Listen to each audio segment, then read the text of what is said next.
Bismillahirrahmanirrahim. Assalamualaikum warahmatullahi wabarakatuh. Perkenalkan, nama saya Nini Dwi Admini SEMM, dosen tetap pada program studi S1 Manajemen Institut Teknologi dan Bisnis Semarang atau sering disebut ITB Semarang. Saya sudah melaksanakan Tridharma Perguruan Tinggi, yaitu pengajaran, penelitian, dan pengabdian kepada masyarakat sebagai tugas seorang dosen tetap. Kemudian pada kesempatan ini saya akan menyampaikan pernyataan diri dosen dalam unjuk kerja Tridharma Perguruan Tinggi atau disingkat PDD UKTPT.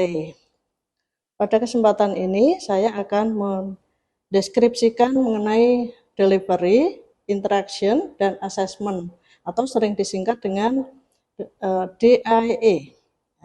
Yang pertama dari aspek delivery, di sini saya akan mendeskripsikan mata kuliah. Mata kuliah yang saya ampu yang utama adalah manajemen keuangan 1. Manajemen keuangan 1 ini diberikan di semester 3 pada program studi S1 Manajemen.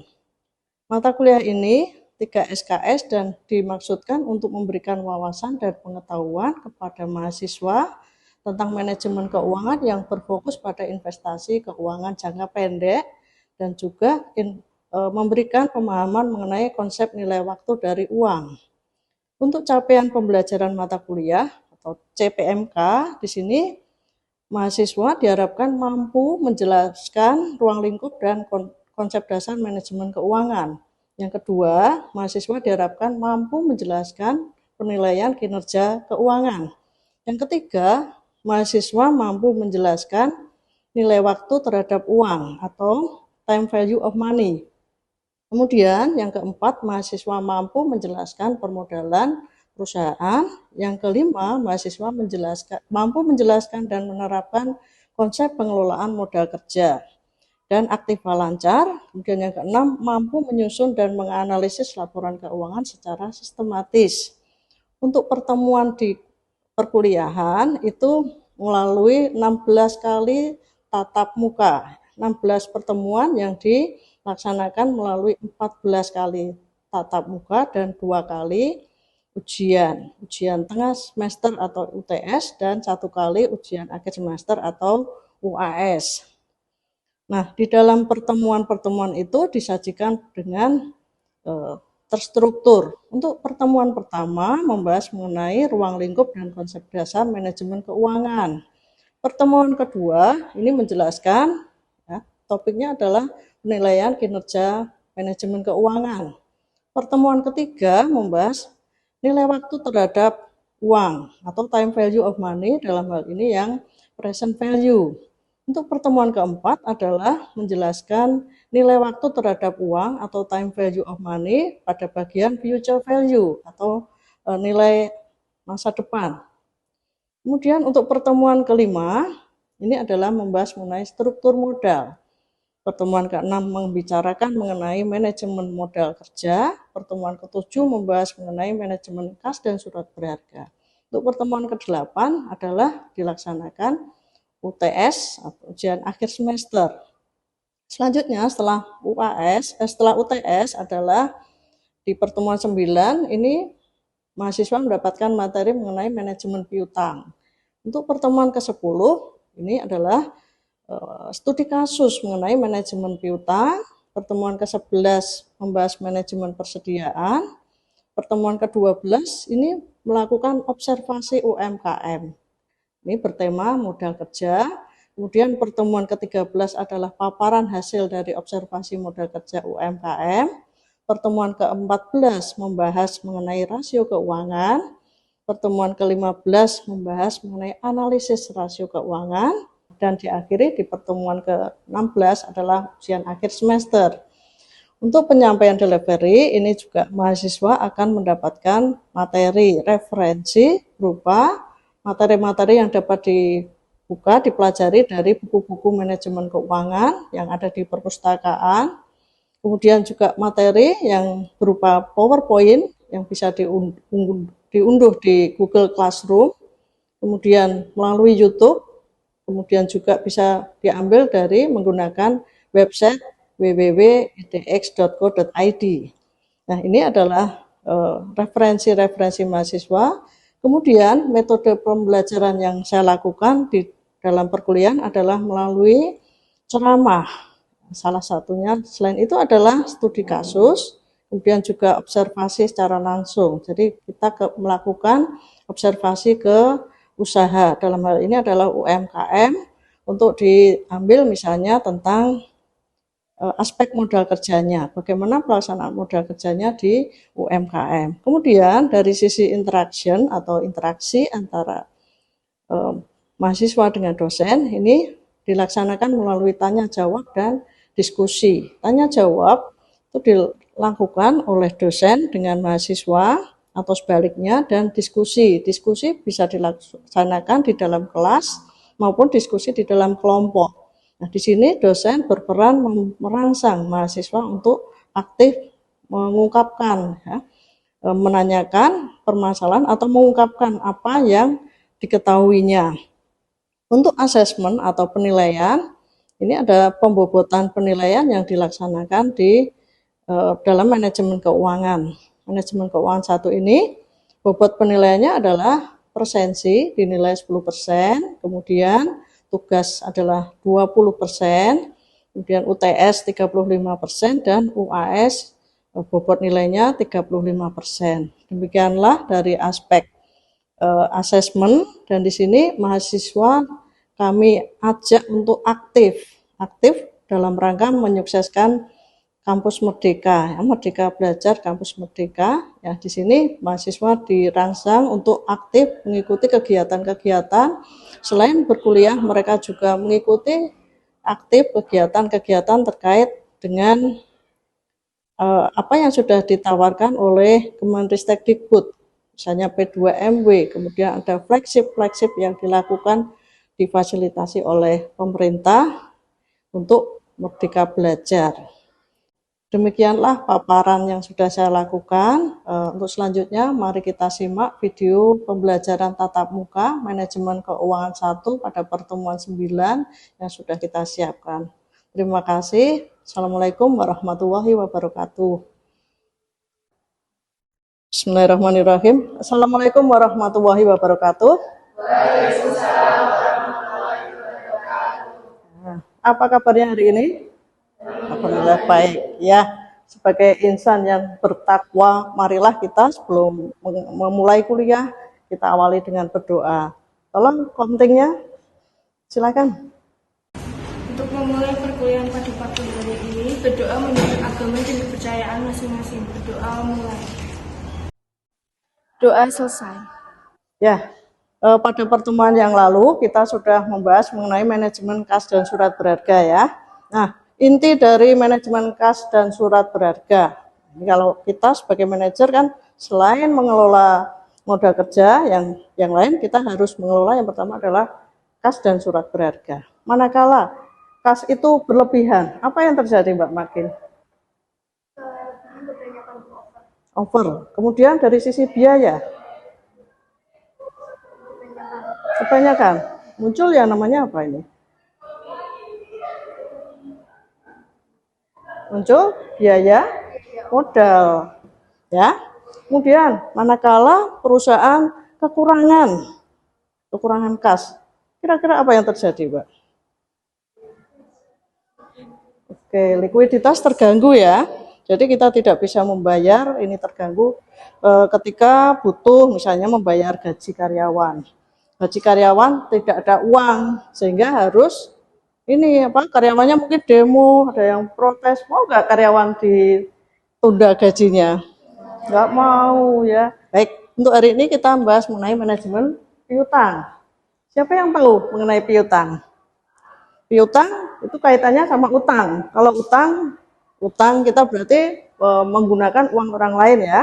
Kalau piutang berarti kebalikannya, uang kita yang ada di orang lain, ya. Jadi kenapa perusahaan perlu melakukan melakukan pengendalian piutang yang baik, perlu memanage piutang yang baik, karena tadi perusahaan itu mau tidak mau harus memiliki yang namanya piutang. Kenapa?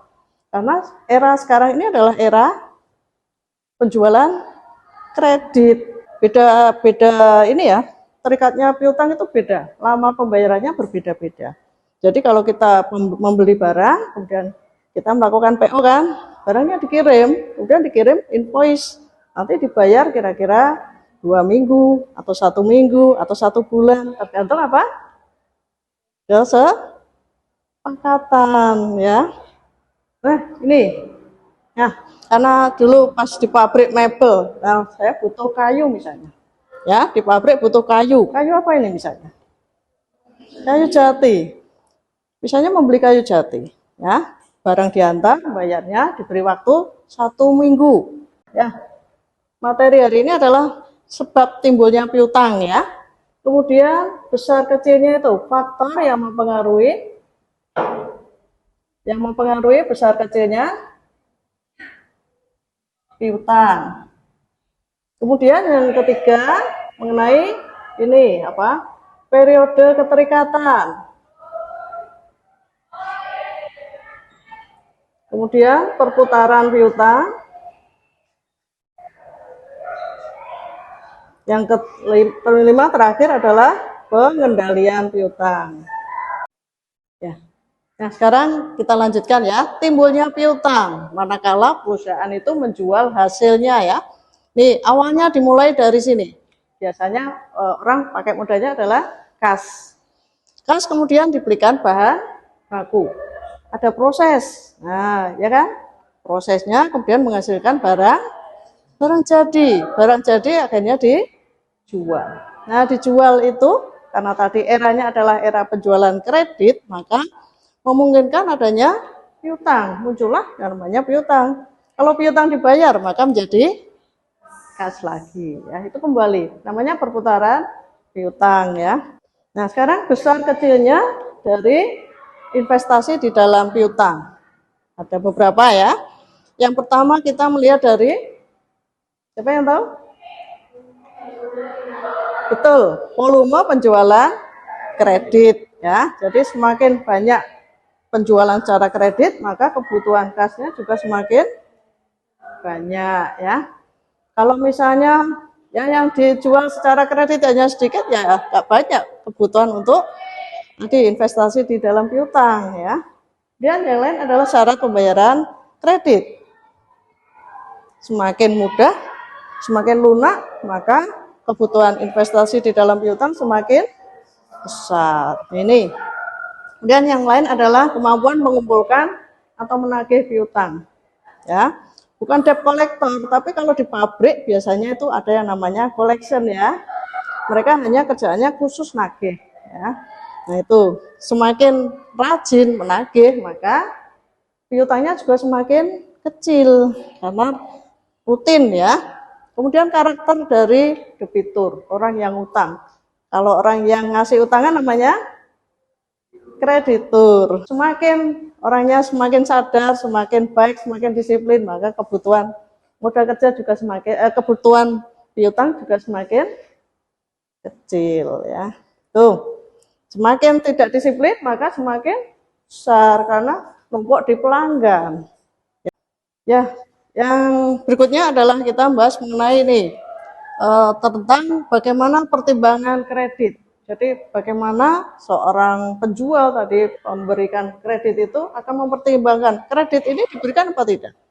Biasanya kalau di pabrik itu, kalau kita menjadi pelanggan itu berarti membeli lebih dari sekali, ada pembelian berulang. Kalau pembelian berulang artinya apa? Pembeli itu sudah rutin membeli ya, kemudian tertib membayar, sehingga akan diberikan utang lagi ya. Nah, selain itu ada teori, kita pakai teori ya, teori 5C atau 5C. Ya, masih ingat atau pernah mendengar 5C? C yang pertama adalah di situ ada karakter. Karakter adalah ini ya, karakter dari manusia itu wataknya ya. Wataknya tadi suka mengemplang atau yang disiplin. Kalau utang itu harus dibayar berarti akan lancar ya. Tetapi kalau yang ini karakternya yang dablek, nah itu orang biasanya tidak akan diberikan kredit ya, karena ada pengalaman diberikan kredit terus susah nagihnya gitu ya, nggak bayar-bayar, maka besok kalau mau utang akan pertimbangkan. Ya, sekali mungkin boleh dipertimbangkan, 2 kali juga tidak bayar lagi, ya sudah di blacklist ya. Nah, selanjutnya adalah kapasiti, kemampuan atau kesanggupan dari siapa? Debitur ya. Nah, ini kapasiti, kapasitas. Orang kalau punya kapasitas itu berarti orangnya baik ya, besar. Artinya kemampuannya besar. Nah, kalau di perusahaan dikatakan kapasitasnya besar itu manakala dia bisa mengembangkan usaha. Kalau misalnya di rasio itu ada rasio profitabilitas, kemampuan menghasilkan laba. Ya, kalau misalnya ini membandingkan dengan modal yang dimiliki, memakai aktiva tertentu hasilnya juga banyak, berarti itu juga dia kapasitasnya baik. Tapi kalau misalnya ada perusahaan mau ngutang, perusahaannya besar tapi hasilnya hanya misalnya katakanlah profitnya 6%. Kira-kira baik enggak itu perusahaannya? Setahun hasilnya 6%, Mas. Tidak. Alasannya apa? Kalau dari sisi ini, bunga bank. Jadi kan kira-kira sama dengan bunga bank, ya kan? Ngapain kita harus kerja kalau misalnya ditaruh di bank saja hasilnya sama, ya. Nah, itulah. Jadi tadi ada kesanggupan membayar di perusahaan ya. Selanjutnya kemudian ada yang namanya kolateral. Pernah dengar kata kolateral? Belum. Ya, kalau bahasa Belandanya itu borek jaminan. Ya, artinya perusahaan itu kalau misalnya mau memberi piutang itu kalau ada boreknya jaminannya maka akan lebih aman. Ya, itu. Jadi pada saat masih pegang perusahaan ya, ini kita mau utang, boreknya adalah deposito. Ya, ketika orang tahu uang duit ke utang, karena saya punya deposito sehingga diberikan pinjaman karena ada jaminannya berupa deposito. Ya, ini meyakinkan bagi bank untuk memberikan utang ya. Kemudian yang kelima adalah condition. Condition atau kondisi dari misalnya ekonomi makro ya. Masih ingat kemarin pada saat pandemi bagaimana bank? Apakah mereka memberikan utangnya? Dia mencairkan dana-dana yang oleh masyarakat? Kondisinya tidak meyakinkan, maka wait and see, sehingga banyak yang tidak diutangkan. Karena apa? Karena masyarakat banyak yang di PHK, mau bayar bagaimana, kayak gitu ya. Kondisi ekonomi masih terpuruk waktu itu ya.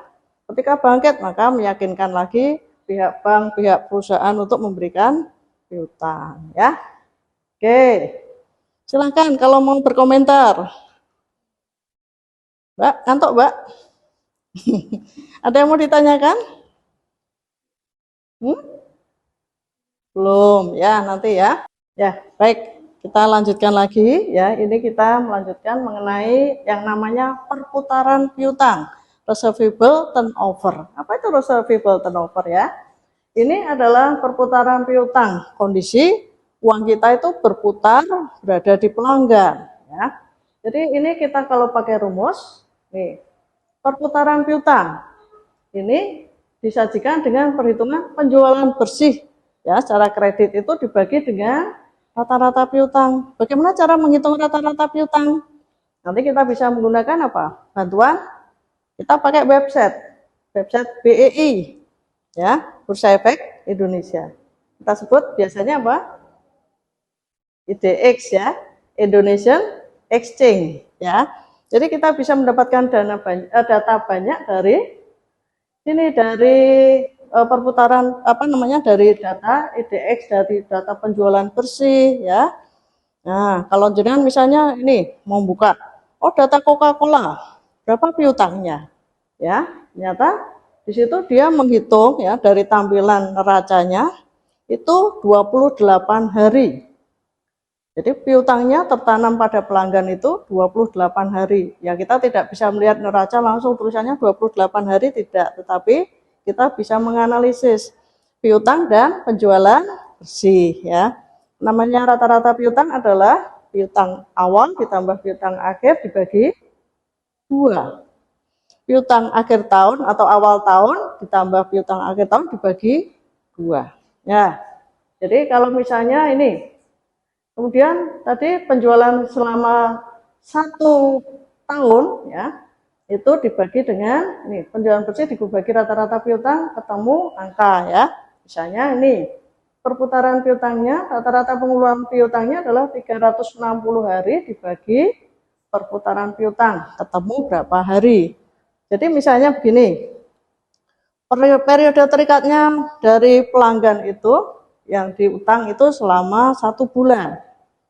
Berarti nanti dibayar lagi selama 1 bulan. Nah, duitnya dari perusahaan itu berpindah kepada berapa orang dalam 1 tahun? Berapa pelanggan dalam 1 tahun? Berapa lama? Kan 1 bulan atau 30 hari. Berarti dalam 1 tahun pindah ke berapa orang? Berapa pelanggan? 12 alias 12 kali. Itu. Jadi uang kita itu 12 kali berpindah dalam 1 tahun. Kalau misalnya kembalinya itu 3 bulan. Dibayarnya oleh pelanggan itu 3 bulan. Maka uang yang tertanam di dalam pelanggan itu semakin banyak atau semakin sedikit dibandingnya 1 bulan tadi? Semakin banyak. Karena perputaran piutangnya setahun kan 12 bulan. Tadi dipegang orang 3 bulan, 3 bulan, 3 bulan, 3 bulan, 3 bulan. Perputaran piutangnya berapa kali? 4 kali, ya. Nah, semakin tinggi perputaran piutangnya semakin baik atau semakin jelek? Semakin tinggi, semakin banyak yang pegang tadi. Semakin baik ya. Jadi kalau misalnya ada orang bank kecil-kecilan gitu ya, punya uang 100 juta, dipinjam 1 orang, nggak balik-balik. Setahun baru dikembalikan. Nah, beda dengan misalnya tadi 100 juta dipinjam, 2 minggu balik, 2 minggu balik itu, maka yang menikmati orang banyak. Tapi kalau tadi dipakai oleh 1 orang tok dan nggak bayar-bayar, maka akan merepotkan ya.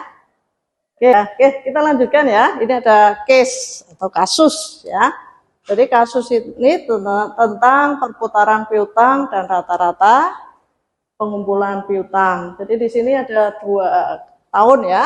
Tahun ini tahun 2000 dan tahun 2001. Ini untuk mempermudah data aja ya.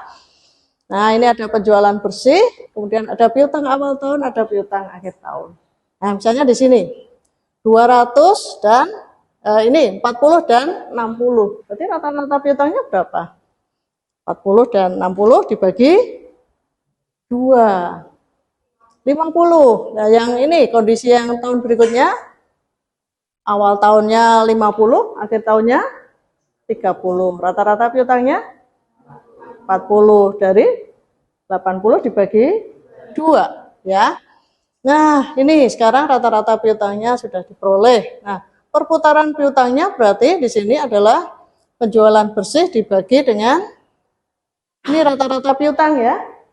Nah, ketemu 4 kali. Yang di sini yang satunya adalah 180 dibagi 40, ketemu 6 kali ya. Nah, berarti di sini semakin besar semakin perputaran semakin besar semakin baik ya. Nah, semakin baik artinya kepada pelanggan itu akan lebih cepat ngumpul ya. Jadi lebih bermanfaat untuk orang banyak ya.